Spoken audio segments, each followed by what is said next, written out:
got back on that Sawyer. We're gonna go ahead and get started with our work session. Miss Wendy here. There you go. Come on down.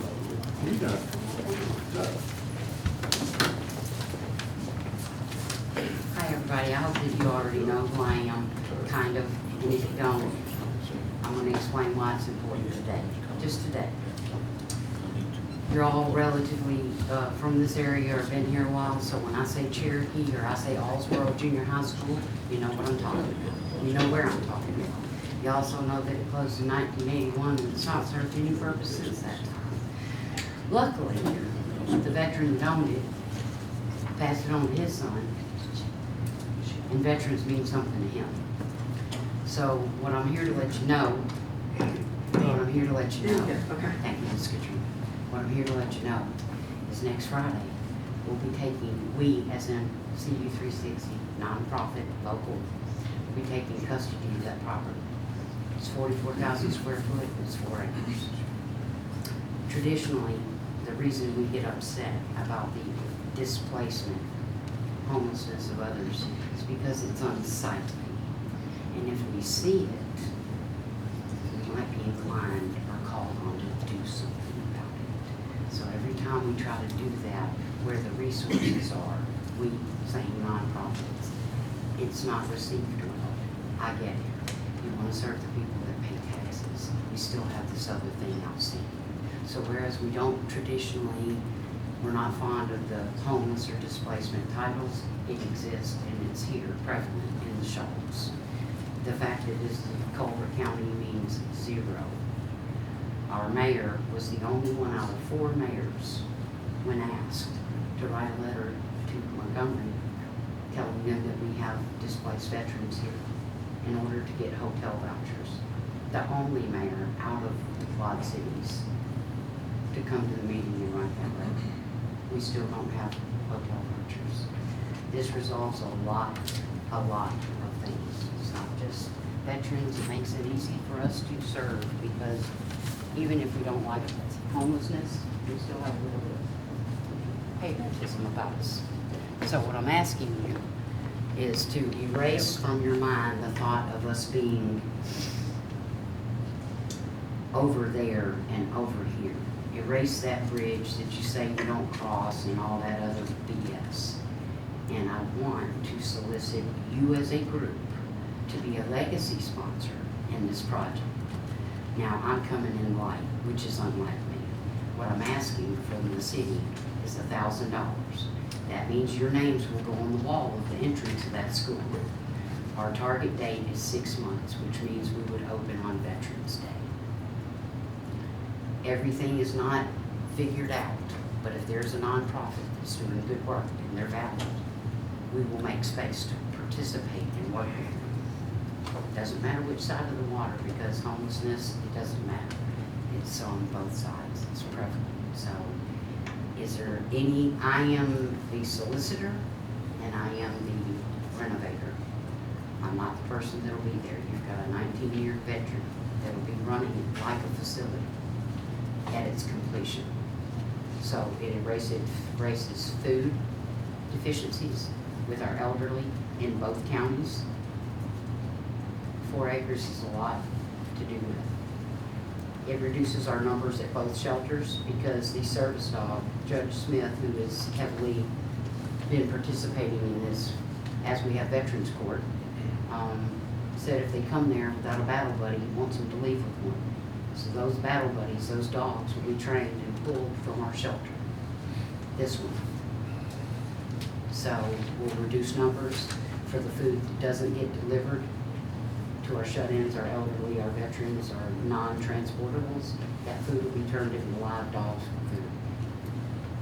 On point, that will reduce not only just our medical expenditures at the shelter, because the food quality gate absolutely determines how much you're going to spend.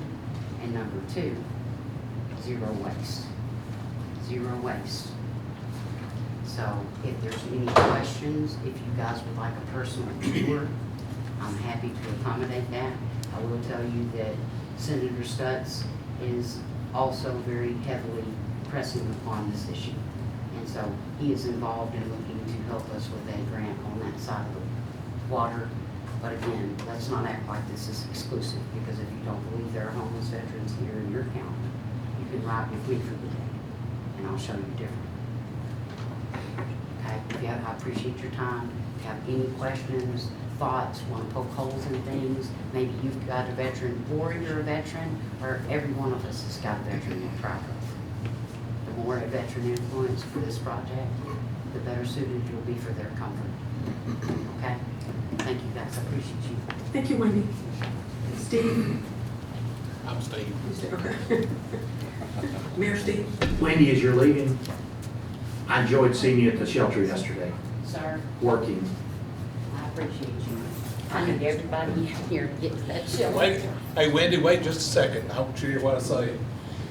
With Wendy saying that, just to let you know that the last day or so, I had the opportunity to be introduced to the gentleman, Jimmy Roberts, who's a new employee at UNA, who is working in Veterans Affairs and working with veterans who have retired or come to UNA, some with issues. And he himself will admit he has some issues from his combat across the planet. So, you know, it's very pleasing to see that, and also with what the UNA and the ROTC program's doing. So there are things happening for our veterans in this community. All right, I said thank you. all right, the item I've got is Steve is bringing forth a change order going down. This change order is for Tallman Excavating, and this was to remove the planned surface parking lot from the demolition side across the street. And that change order is for $124,000 even. I think all of you've gotten this information. I will tell you, and I think Jason's in the room, the 10-foot sidewalk remains in that contract. And after speaking with them, I think at this time they prefer it stay there for safety along the alley. So if that needs to change down the road, that could also be a reduction too. But I think they would prefer it stay in at this time. Any questions? Mayor, it's a question more broadly speaking about the project itself, and that has to do with next steps. They've taken down a great deal of it, and so can you please explain what will happen with the debris? Okay, I think we discussed that a little bit earlier. It's my understanding there are three I think David told us this, 3 locations locally that can receive the rubble. It's not rubble that'll go to either our landfill or the county's landfill. It'll go to 3 sites that they can reuse that for fill material. It's not regulating. And all the metal is being taken to Birmingham. It'll be recycled from some plant in Birmingham. Anybody else? Are we on schedule? Ahead of schedule? Looking at it, it looks like they're ahead of schedule, but you know, now they've got everything down. I'm amazed at how they're able to separate the debris. And you know, they've got 140 days, but looks like to me they're going like crazy. Yep. And I feel much more at ease with the safety there than I did when those things started falling. Need a motion? Yeah. I'll second that. Made. Got a motion by Mr. Edwards, second by Ms. Eubanks. All in favor? Thank you. Mr. Thompson? Good afternoon. Today I want to talk about the disc golf community in Florence. In October, I got my notes here, I'll make sure I get all my stats right. In October of 2022, the club on Cypress opened up on what was part of the Florence Country Club golf course. And that was with a big help of the City Council. Since its opening, we've hosted a wide range of events on the course. According to UDisc, which is the app for disc golfers, the club rates as the number 4 course in the state out of about 200 statewide.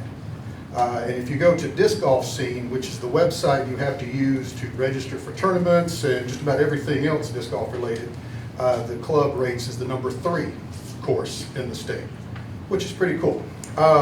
Florence also boasts 3 other courses. You have McFarland, which rates the 25th highest rated course in the state, and then Veterans Park is the 43rd highest rated. So there is also a course on the campus of Heritage Christian College, but since it is on that campus, they take care of the maintaining of the course, so that's not really a city Florence, but it is within city. UDisc helps us track the amount of rounds played throughout the year on each course. And in 2024, it's estimated that 51,000 rounds of golf were played in the Shoals, which is a 12% increase over 2023. We host 4 leagues throughout the year on these courses and typically have about 35 local players per week. We also raise roughly about $10,000 per year for nonprofits through some of our charity tournaments. And we have 4 PDGA, Professional Disc Golf Association, sanctioned tournaments throughout each year for the competitive players for novice through professional. In October of this year, October 24th and 26th, we're going to be hosting the River Riot 3. This year, the River Riot will be an A tier. Will be the first A tier ever held in Florence, and is one of only 5 A tiers in the state per year. We are hoping to have around 200 players for that tournament, and these players will be from all around the country. We've held other tournaments in Florence, and they always receive glowing reviews. The Parks and Rec Department always have our courses in excellent condition. I actually have people who come up to me during the tournaments, and they're jealous of our city's backing and how the Parks and Rec keep our courses. We have people who come from Huntsville, Birmingham, Coleman. I played with a guy from Mississippi the other day. They come from everywhere just to play our courses and always brag about how beautiful they are. So all of that is to say thank you. We in the disc golf community just want to say thanks for the support of the city and the Parks and Rec, and for keeping our courses so pretty. That's all. Thank you so much. Thanks. Thank you. Thanks for those updates. Hey, let's point out too that disc golf was founded and created on UNA's campus by. It has a very big, the North Alabama plays a large part of its history. Yeah, it was born here. So. Yeah, and it's one of the first, and Veterans Park is the 2nd oldest in the state, I believe. It was established in 1982. So it's been around a while, and this area does hold a big part in the history of disc golf. Thank you. Thank you very much. Frank? I see David Coates is on it. He was removed because he's out of town. Right. Good evening. I am here simply to request payment be made to Matthews Tree Service. We had some emergency tree removal necessary. I think Ms. Simmons, you may have observed that somewhere middle of last month. So he has everything removed and done, and we just would like to get him paid. And the amount is $5,000, and it's item 11. Do you have any questions for us? Okay, thank you. Awesome, thanks. Sandy? Freedom? Good afternoon. So I am here to get approval for the contract with Quadient. We already use Quadient Impress Automate software for our billing. This would simply, when we do the delinquent notices through our billing process, it would send an email to those customers who have a delinquent notice. So right now we use Invoice Cloud. That's our payment company. They handle all of our paperless billing. They send only our bills. So this would allow for all those customers to get a delinquent notice by email also. They would completely be getting those by email. We still send those by mail, and we probably will continue to send those by mail, even though we'll send an email also. Questions? Wait, Sandy, I'm so sorry. I'm not finding this. It's you? Did I just look over it? You. There it is. Yes, thank you. Just, I zipped right over it. That's okay. You have any questions for Sandy? No. Thank you.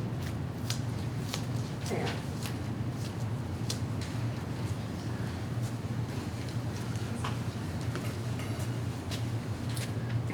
afternoon, I have 2 items on the consent agenda. Item G is the looking for council approval for the annual municipal water pollution prevention report, or MWPP for short. This report is basically a summary of the performance of our wastewater collection system as well as our plant. And in the report, that's relatively lengthy, you add your point values up, and we scored a 45 out of 783, which is really good. We're asking for approval to get this from the council. That way we can go ahead and get this submitted. This is due May the 30th every year, and so we completed the report. On page 19, I don't know if you have a copy of the report, but on page 19 of Form 417, you can see that we scored a 45 out of 783, and the actions are as appropriate is the way we are classified. So we are doing what we're supposed to do. The plant performs well, and the collection system is still performing well. So any questions on that? Is this what you'll mail to residents, Tad? No, ma'am. This actually, along with, there's several documents that go along with this, but we submit these to ADM via the APACS, the online portal, the eGov portal. So we actually submit these to ADM for their review. This includes all of our sanitary sewer overflows, everything. Like I said, overall, the entire report is somewhere around 120 pages or so, something like that, that we submit every year. Has a sewer sludge survey. There's a lot of different components to it. But mainly what we're looking for is that score, and we scored really well. As a matter of fact, we scored the exact same thing this year as we have previous years. So Important note that the lower the score, the better. the lower the score, the better. Yes, the higher the score. If you break 121 points, then there are actions that you have to take in order to satisfy the state. But we're well below that. We're like at 45. So While you're here, and we got some time, running a little ahead of time tonight, can you update us on, we got an extension on... on PFAS. Right. Yes. So we've not received official word from ADM or from EPA yet. We expect that. Sometimes it takes them a few weeks to process all of that and get it sent out to us. But we expect the official word sometime over the course of the next few weeks. The April 2029 date has been extended to 2031. So it allows us an additional couple of years, 2 years to meet the regulation, the new regulation that's going to go in effect, which is 4 parts per trillion. The other thing that they did, they are reevaluating the Gen X compound. So we'll wait and see how that turns out and how that plays out. But PFOA and PFOS are still going to be 4 part per trillion regulated. So we will have to meet those numbers in 2031. We had a utility committee meeting a little bit earlier today, and we briefly discussed that.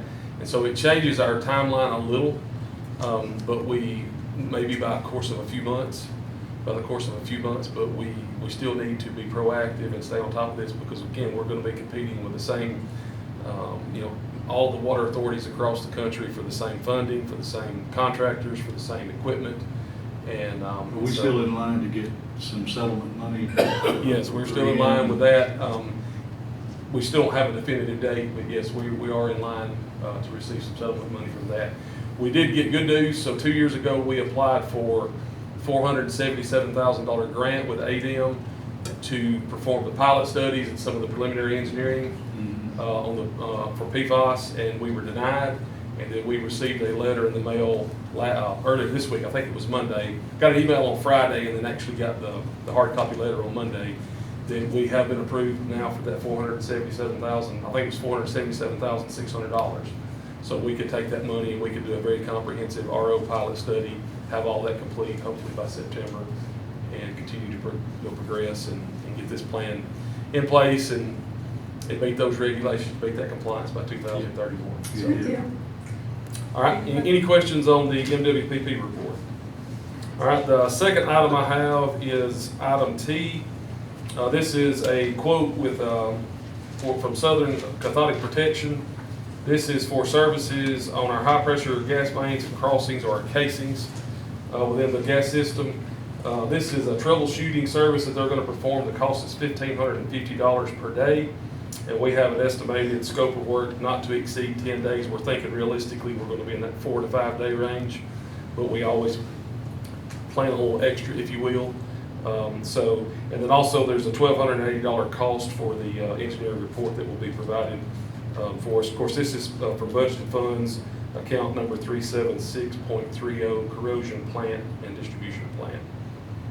Any questions on that?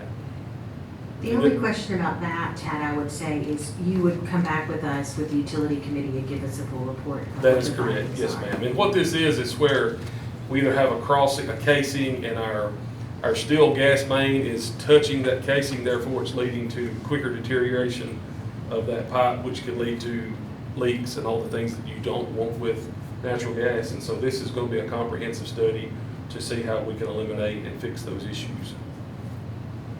And we have identified several of those in the system. I have a PFAS comment. Okay? I was in a roundtable discussion last week with 5 other cities. There were 6 of us, 6 cities. 5 of those 6 cities had never heard of PFAS. And these are cities in North Alabama, have never heard of it. Now, Are they living under a rock? you say this fast, 4 parts per a trillion gallons. Yes, 4 parts per trillion. So it's basically like finding 1 drop of water in an Olympic-sized swimming pool. But you say that so fast, 4 parts per trillion gallons. Correct.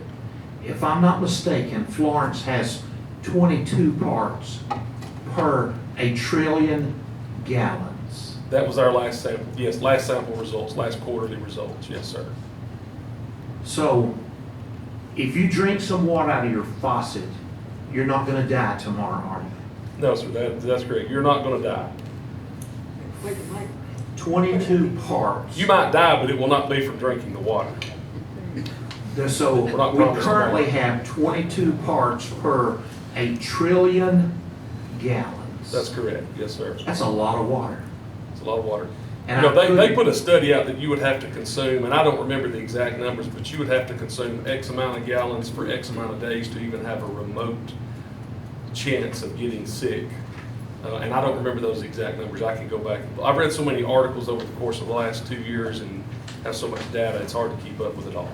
But What I appreciate is, I sit in a room with people from cities like ours who knew nothing about it. yes, sir. But my water man was invited to Washington to speak as an expert last month. Yes. That sure makes me feel safe Well, about my city's I water. appreciate that. We want the public to know that we're taking this very seriously and we're doing our due diligence, and we want to make sure that we are in compliance by that date. And our water is safe. It meets and exceeds all current regulations, and so we want the public to know that. Thank you. Appreciate you guys. Thanks. Yeah, we appreciate you. Brian?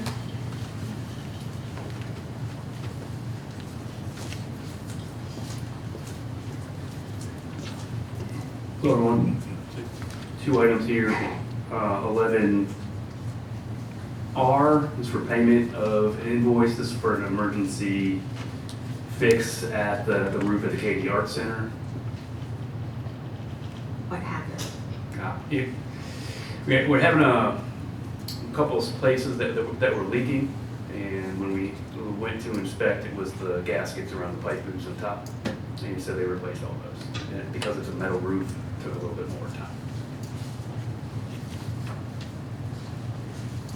Who installed that roof and how long ago? No idea. I Hasn't do been that not long, know. has it? It does not appear in the records that I have, so it's probably more than 10 years. But the roof is fine. It was just this is the vent pipes. I call them pipe boots. Next item I have is S. This is I hope you all got the information I sent out. This is to construct a pavilion on top of this cistern in the back of Post Tower. Yeah, that's needed. It's just wide open. Yeah. You have any questions for him? All right. Thank you. Ms. Bailey?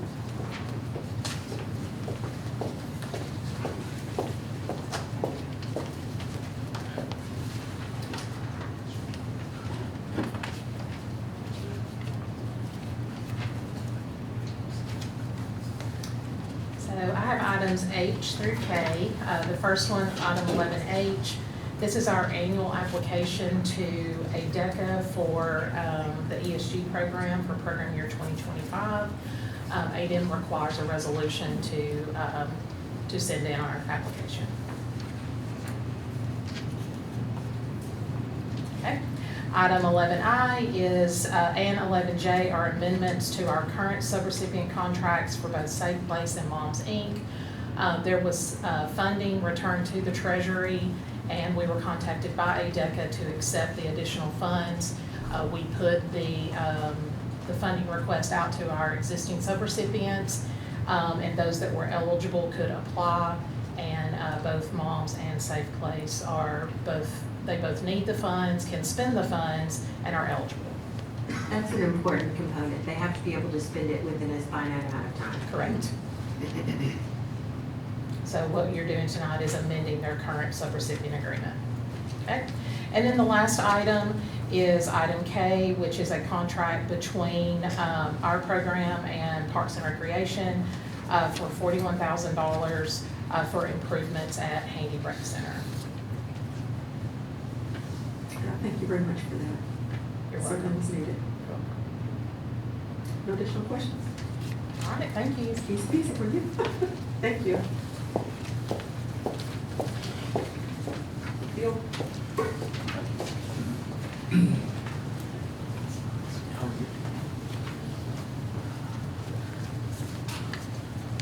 Good afternoon. I want to thank Melissa and her team for that generous contribution. They've done a fantastic job and great to work with, so I want to thank them for that. Thank you. First item is item C, and that is a MOU to enter into with Shoals Aquatic Club. This will be for pool use at Royal.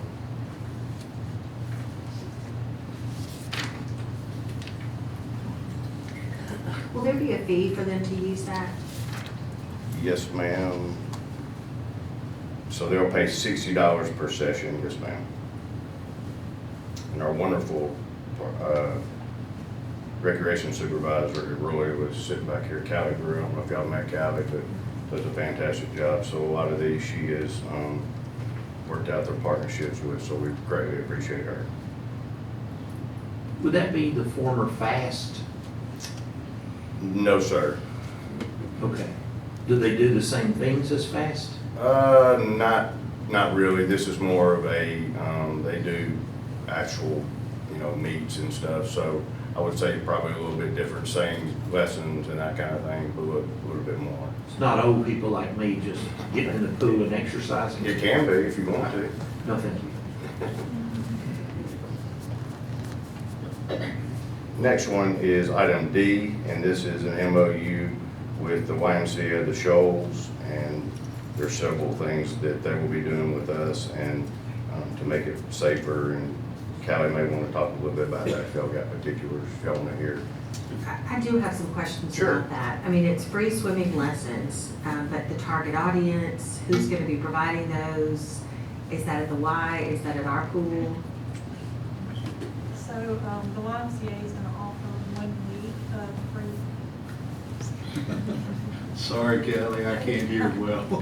Sorry, Callie, thank you for coming down. So we are going to do a partnership with the YMCA. They're going to use our pool. They're going to do free swim lessons for a week. We're looking at July.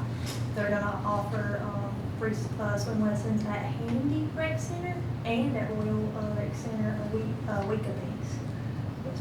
And we're also looking at doing some camps in July. We're still working that out, but they are going to offer free CPR lessons to the kids that attend that camp.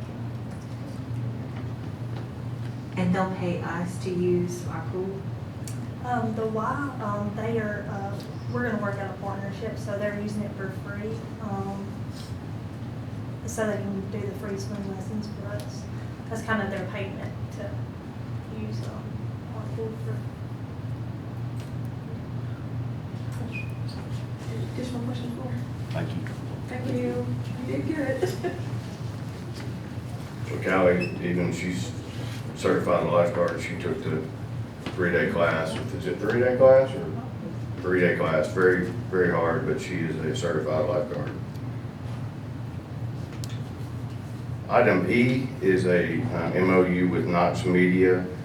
This is a partnership for Remembering the Veterans concert in McFarland Park. The date on here is for, let's see what that date was. The date has changed due to the weather. It is now going to be August the 30th, but everything else will remain the same. So, not May 25th. No, ma'am, they changed it. They, due to the weather, supposed to rain this weekend. Okay, what is it? August the 30th, And where is it? McFarland. Same place, everything the same. Is that a Sunday? That's a Friday, I believe, if I'm not mistaken. Oh, I think this is Sunday, football. There were a couple of dates they were looking at, but that was the one that they landed on. Item F is to submit for y'all to approve a seasonal summer pool pass for Royal and Handy, and this will be $120 for the season. Have we done this before, Bill? In 1955, Are you kidding? the adults was $10 and the students was $7. And I don't know if we've done, I was gonna read that to you. I thought that was a kind of interesting fact. I haven't since I've been here, but that was one of Callie's idea to make it a little bit easier for them to come in and not have to pay every time. And so that was actually, I'll give her all the credit. So, How do Bill, you track? how do you track How do you it? track that?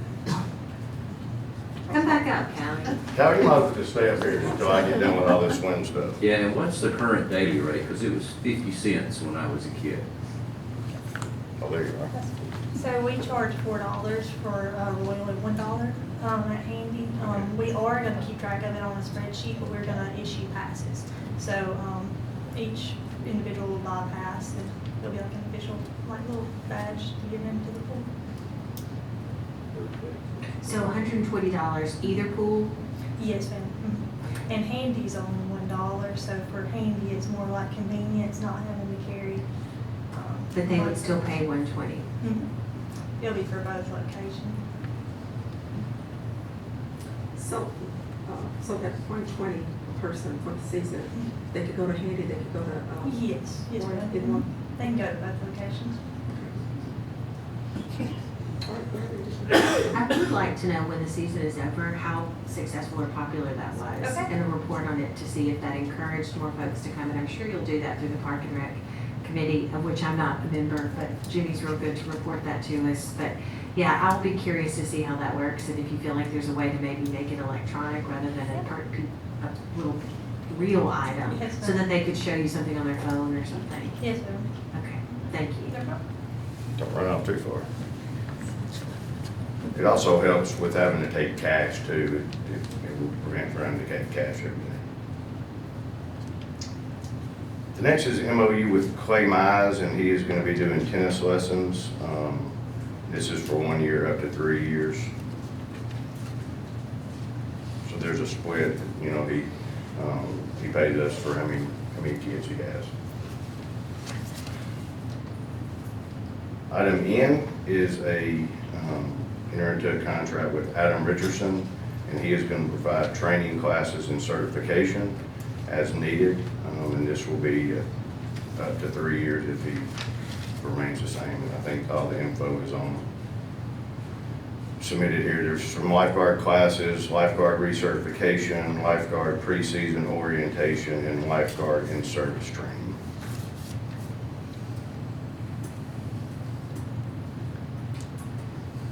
Callie arranged that one as well.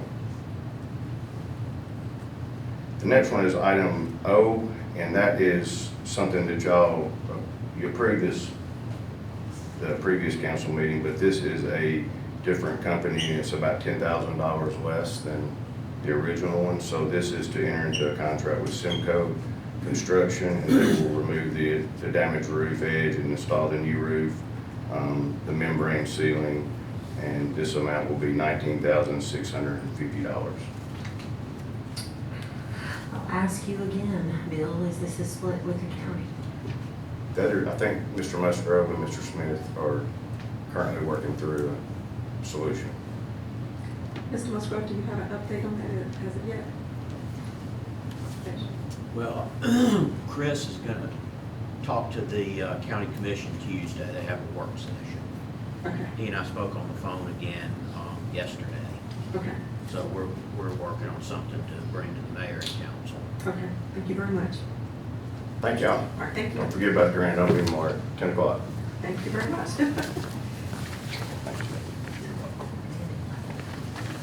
Mr. Lane. Good afternoon. I have item A under the regular agenda.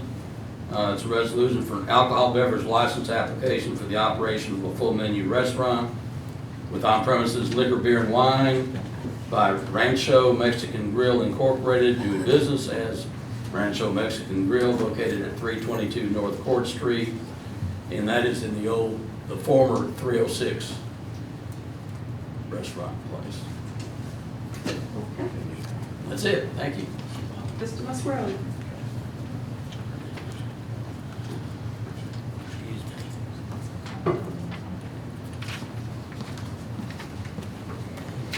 Good afternoon.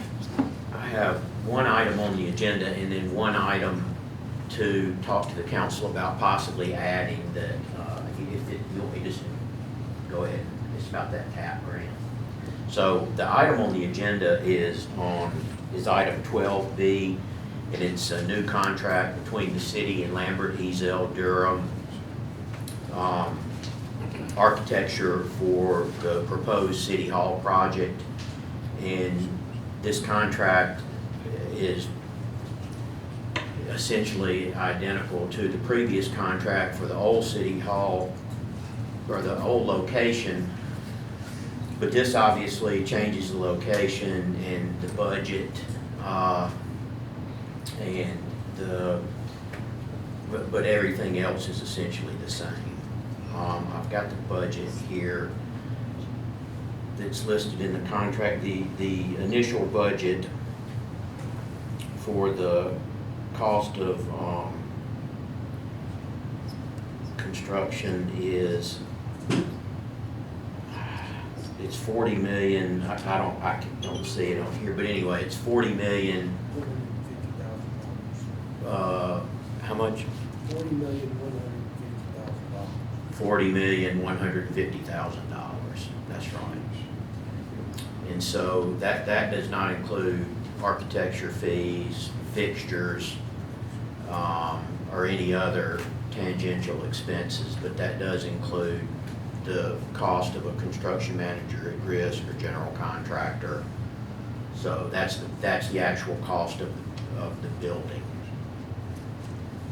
So, but anyway, otherwise it's a standard architectural contract, AIA standard form contract. So this resolution is with Lambert, Ezel, Durham, but we do not have a dollar figure with it yet. Yes, sir. The dollar figure is, well, we have an estimate for the cost of construction, which is $40,125,000. And that does not include item B. No, sir, it does not. It doesn't include the architectural fees. And the $40,125,000 is the city's, it's the original budget. It's not as much of an estimate from the architect as it is the city's budget, and it's based on the 4 options that Councilman Hendricks put together. And this, I forget which option this was, but it's the one that was approved. Yeah, whichever one's approved by the council at the last meeting. So are their fees a percentage? Yes, sir, they are. Do you know what that percent is? I'm looking in the contract, I believe it's 5.8%. Don't put me on that until I hear 5 here. Schematic design phase, 20%.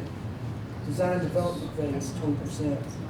Construction Hey, document. can you let us handle this over here with, Sure. thank you. That's the percentage, that's the breakdown of each portion of the design. I was thinking it was 2 or 2.5. I think it's between 5 and 6%. Okay. Our spreadsheet here on the last page of the contract was 5.8%. That's what I was. It's 5.8%, and there's a sliding scale depending on the total cost. The more the building costs, the lower the percentage. I was just doing some research this week to see how much we may have paid one particular architect, because we deal with several, and this one was $2.93 million since I've been on the council. I was just doing some research to see how. Not on this project, but you're talking about overall. No, overall. We haven't paid anything on this project, hopefully. But that was just a tidbit. I was doing some research. So we do pay architects, which we have to have them. I'd hate to think we built them without them. We call those Lincoln logs. But it does get expensive. Thank you, sir. Yes, sir. Y'all have any additional questions for Mr. Musgrove? Thank you, Mr. President. And the item to be considered for adding is a resolution that was requested by NACOG because of the deadline to apply for a TAP grant to assist with the funding of the Pine Street project. Specifically, it's to assist with the replacement of the existing sidewalks on Pine Street between Hawthorne and East Irvine. And this is a joint project with the University of North Alabama. And this resolution strictly approves or authorizes the city along with UNA to apply for the grant. It does not obligate the city financially. If the city is awarded the grant, then it will have to be accepted and there will be a grant agreement. But at this time, to apply, just to apply for the application for the grant, there's no financial obligation to the city. No, ma'am. So it's not per se locked in. No, no, ma'am, it's not locked in. This is to apply, and if the grant is awarded, and the plans change, the city does not have to accept the grant. So, And it is an 80-20 match. That's I think correct. that's important. It's not 100% funded. And the TAP grant is what's also being used for Helton Drive and the sidewalks connecting the high school to the YMCA. that, Do you know how much this grant is for? $1 million, or that's what they're applying for. It would be an $800 grant and 20% match, so UNA and the city would each pay $100,000 if this goes forward, so. Is this in conjunction with something that was passed a couple of months ago about Pine Street and repainting the road and taking it from a 4-lane to a 2-lane? I can't answer that. I haven't been involved in this project at all. I just sort of Nothing's been prepared passed the by the resolution. council. This is just discussion. Nothing's been passed by the council. For the 4-lane to 2 lanes? Just discussion. This is just part of that discussion. I believe we did vote on that. You voted on the design work, about 200 and something thousand. Is that 50 what- for is that what you're engineer, talking for about? engineering. Engineering. Okay. Okay. So this is totally different. It'll be a part of the same project when it all comes together. Well, yeah, if this passes, yeah. Any additional questions from Ms. Musgrove? Thank So the council, we want to add this to the. Is there a deadline for the grant, Mr. Musgrove? May the 30th. Oh, so it would have to be this meeting if we. Yes. Okay. What did you ask, Ms. Simmons? Oh, if you want to add this. Yes, I make a motion we do. Okay. Motion by Mr. Oliver, second by Mr. Mr. Edwards. To add the TAP grant resolution to apply for it to the agenda. All in favor?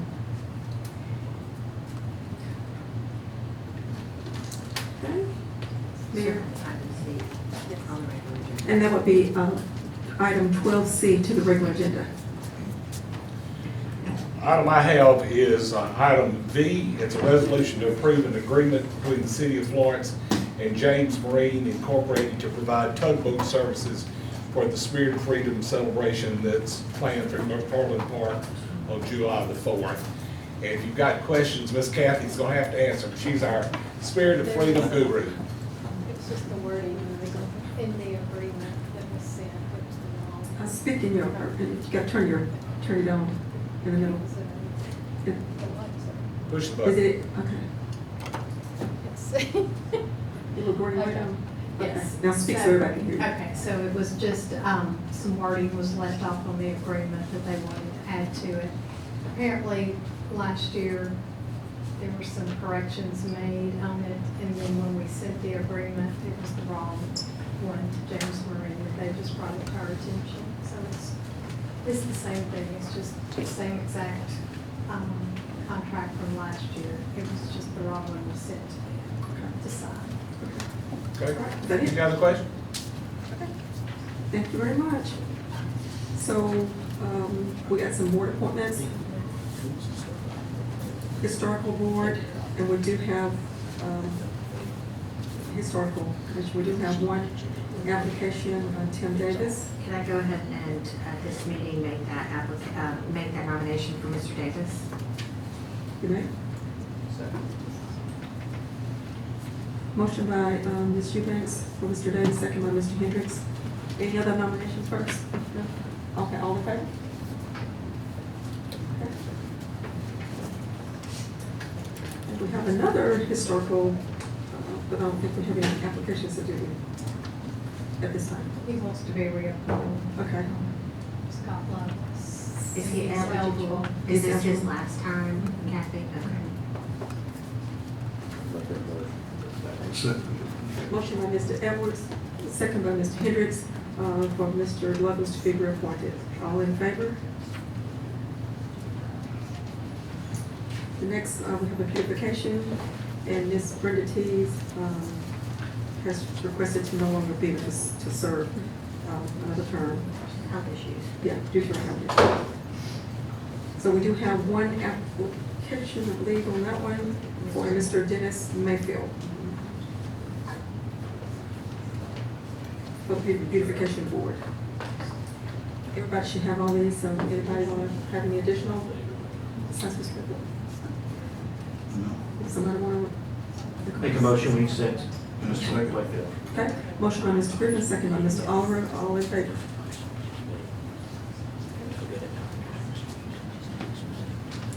And then we have,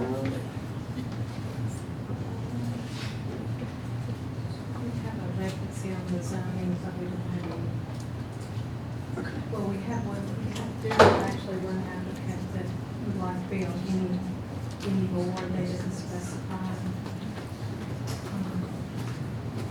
I'd rather ask them instead of just wanting to make sure, yes.